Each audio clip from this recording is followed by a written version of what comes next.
ہم اس دنیا میں اللہ تعالیٰ کے ساتھ اپنے ایک معاہدے کے نتیجے میں موجود ہیں۔ معاہدہ یہ ہے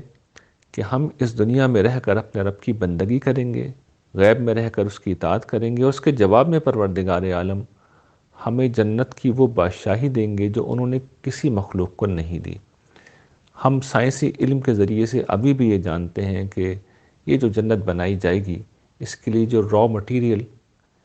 کہکشاؤں کی شکل میں، گلیکسیز کی شکل میں بن چکا، میں گلیکسیز کہہ رہا ہوں، ستارے نہیں کہہ رہا، گلیکسیز کی تعداد 2 ٹریلین ہے، 2000 ارب، جو معلوم ہے۔ اور یہ خود سائنسدان کہتے ہیں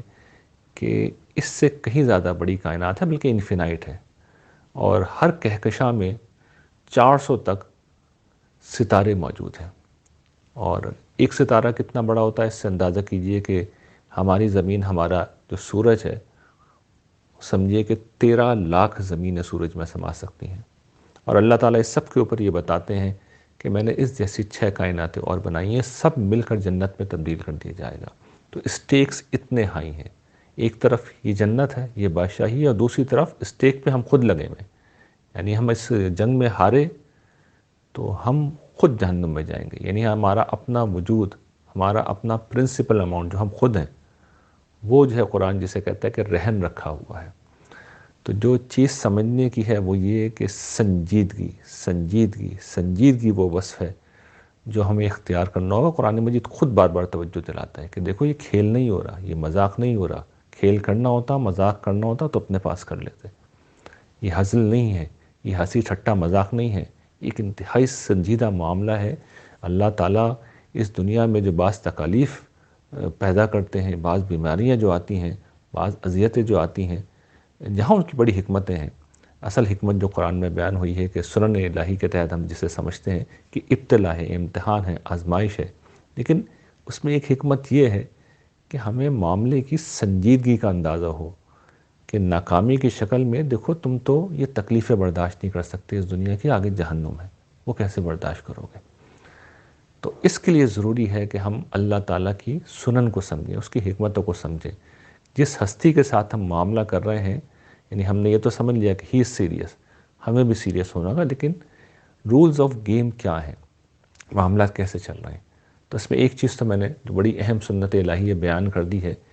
کہ یہ جو کچھ بھی ہوتا ہے اس دنیا میں ابتلا کے لیے ہوتا ہے۔ جو نعمتیں ملی ہیں وہ انعام نہیں ہیں، جو تکلیفیں مل رہی ہیں وہ سزا نہیں ہیں، بلکہ اللہ تعالیٰ آزما رہا ہے کہ کون اچھے برے حالات میں نیک کام کرتا رہتا ہے۔ یہ کل امتحان کا خلاصہ، اور یہ ایک سنت ہے اللہ تعالیٰ کی۔ ایک اور بڑی اہم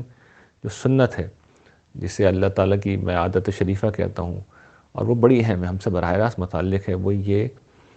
کہ اللہ تعالیٰ کا ایک قانون ہے ہدایت کا، اس کا طریقہ ہے، اس کی سنت ہے، وہ یہ کہ وہ فطرت میں انہوں نے ہدایت ودیت کر رکھی ہے۔ جو شخص اس ہدایت کی قدر کرتا ہے تو اس کے کان میں نیکی کی بات کہیں نہ کہیں سے اللہ تعالیٰ پہنچا دیتے ہیں۔ اس وقت اگر آپ یہ ساری گفتگو سن رہے ہیں تو اس کا مطلب ہے آپ کے اندر کوئی خیر موجود ہے، اس خیر کی وجہ سے آپ کے کان میں یہ بات ڈالی جا رہی ہے۔ اس کے جواب میں وہ قانون یہ بتاتے ہیں کہ اگر اس کے جواب میں آپ خیر کی طرف بڑھیں گے، اپنے خیر کو بڑھائیں گے، تو مزید ہدایت دی جائے گی، مزید رہنمائی کی جائے گی، اور ساتھ ساتھ آپ کا تزکیہ ہوگا، آپ کے درجات بلند ہوں گے، جنت میں آپ کا داخلہ یقینی ہو جائے گا، آپ کا مقام و مرتبہ بلند ہوتا چلا جائے گا۔ اور اگر ناقدری کی،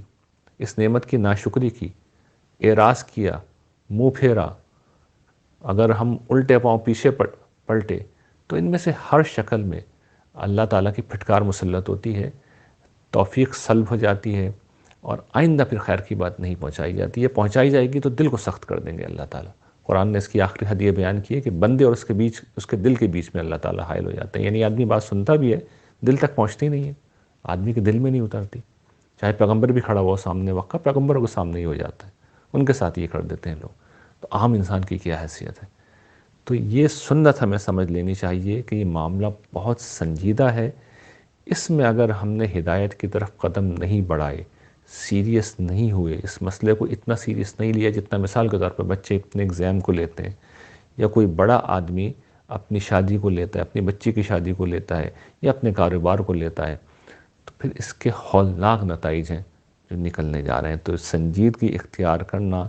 اس امتحان میں کامیابی کی بنیادی شرط ہے، اور اگر مسخرہ پن ہم سوار کیے رہیں گے تو یاد رکھیے کہ سامنے اللہ تعالیٰ ہے جو پوری طرح سنجیدہ ہے،